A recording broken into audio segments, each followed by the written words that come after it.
television. Our special guest today is Nina Ahmed. She is the former deputy mayor of the city of Philadelphia, and she is now the front runner in the race for the Democratic nomination for State Auditor General. Ms. Ahmad, or Dr. Ahmad, hey, good to be with you. Thank you so much. Thank you so much for having me. Hi, Pittsburgh and Allegheny County. I'm sorry I haven't been there, but I will correct that. Well, it's very understandable not being there during this pandemic, and That's hopefully soon we'll be able to see a whole lot more of you. Nina, if I may call you by your first name? Yes, please do. You know, I think a lot of people don't know who you are. You're very well known in Philadelphia, but you're not really known in Pittsburgh and Western Pennsylvania.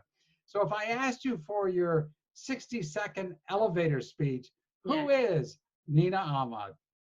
Well, first of all, I am a woman who is an immigrant to this country and is deeply grateful to this country and Pennsylvania for giving me the opportunities to even have the temerity to run for a statewide office. So I'm very clear about saying I am here because of the generosity of many Pennsylvanians.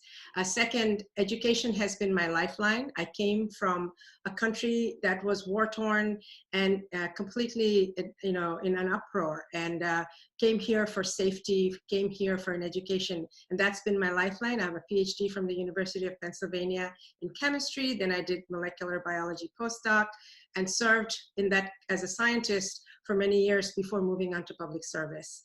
I am a mother of 2 girls, and that is actually what drives me to go into try to be in a political office, because they've been told as children that if there's a problem, try to be part of the solution.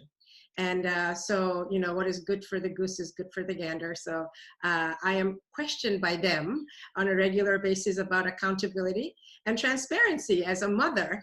And so I bring all of that to this office, Auditor General's office, which is really about accountability, transparency. And as a result, then we see where the equity is in our tax dollars.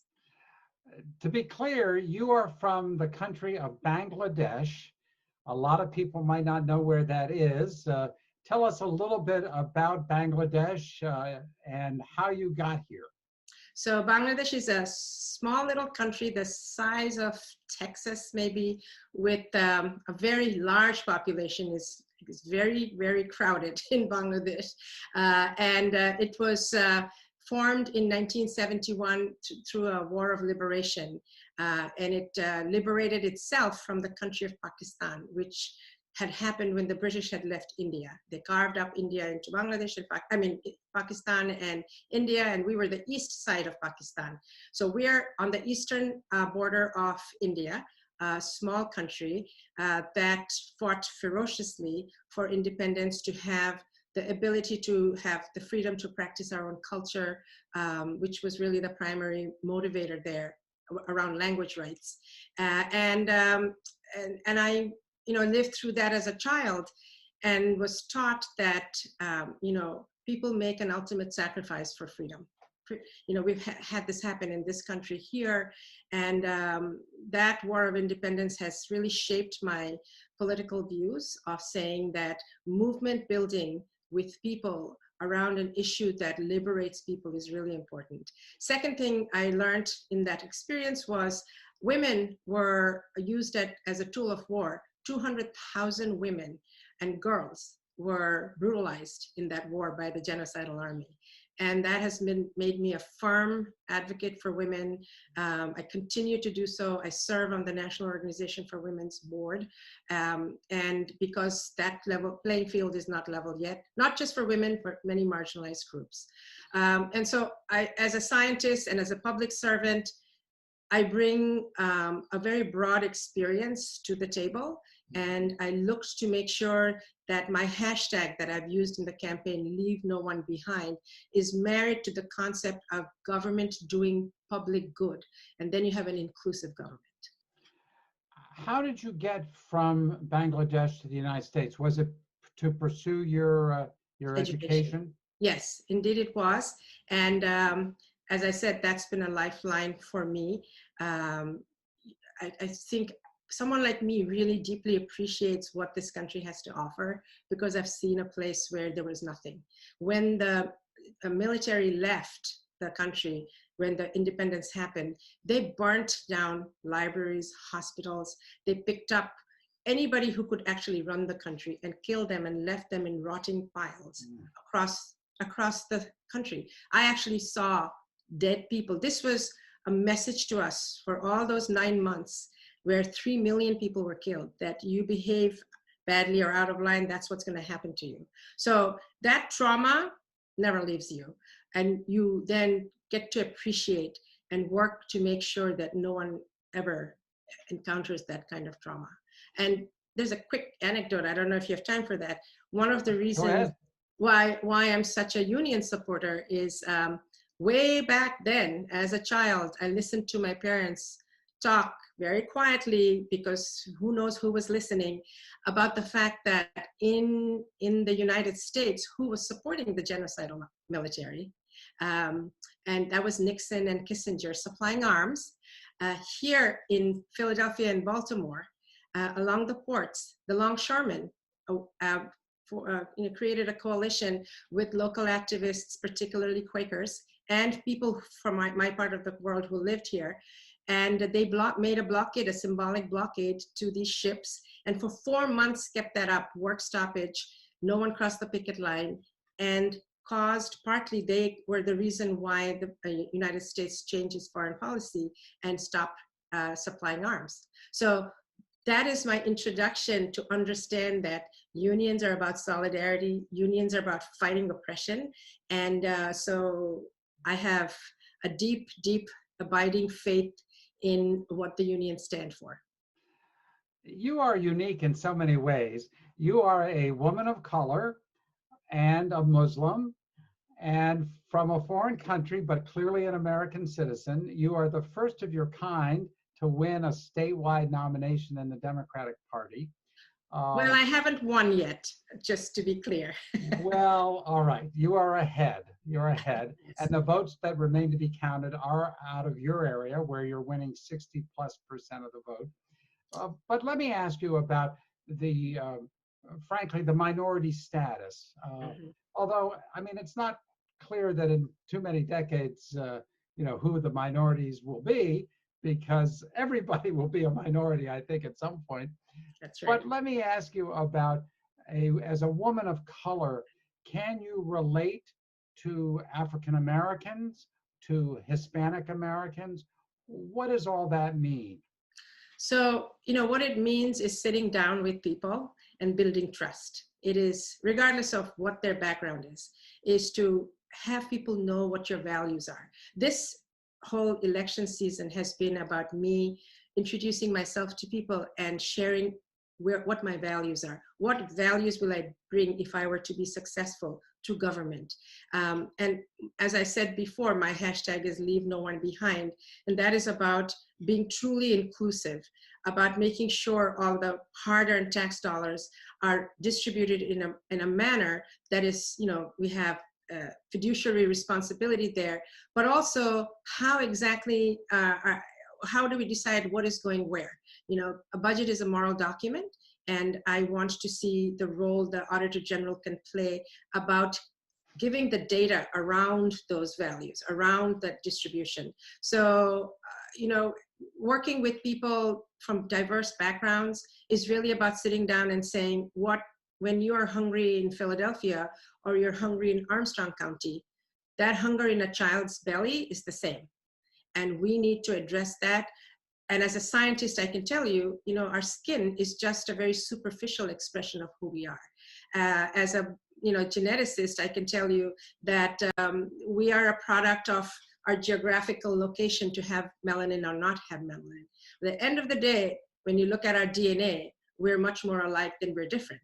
And I think the issues that matter, whether it's healthcare, which I've been campaigning on, our prescription drug costs, that affects everyone. That affects whether you're Hispanic American, whether you're African American or a Caucasian American. It's all the same when your senior citizen has to have their insulin because they can't afford it.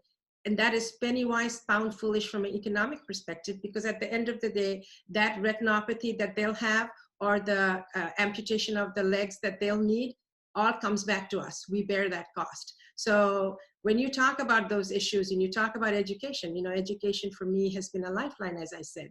And if we are not equipping our youngest and on our future generation with the tools to compete on a global, you know, platform, we're all going to suffer.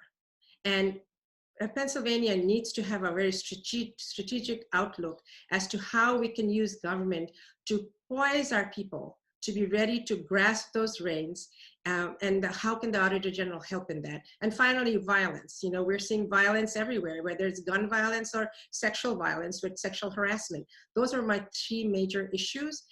If you're not safe, you can't do anything. And so that's what comes into play, whether it's you know, police brutality, or it's, you know, proliferation of guns on the street and people settling their arguments with a gun, right? All of that, including being harassed on the job and have non-disclosure settlements. You know, Pennsylvania paid $3.28 million in the last few years to settle these cases, and you didn't know where your money was going. So all of this to say that when I speak to anyone, I look to connect with what is happening in their lives, and sitting down and having them vet me. I have to earn every vote.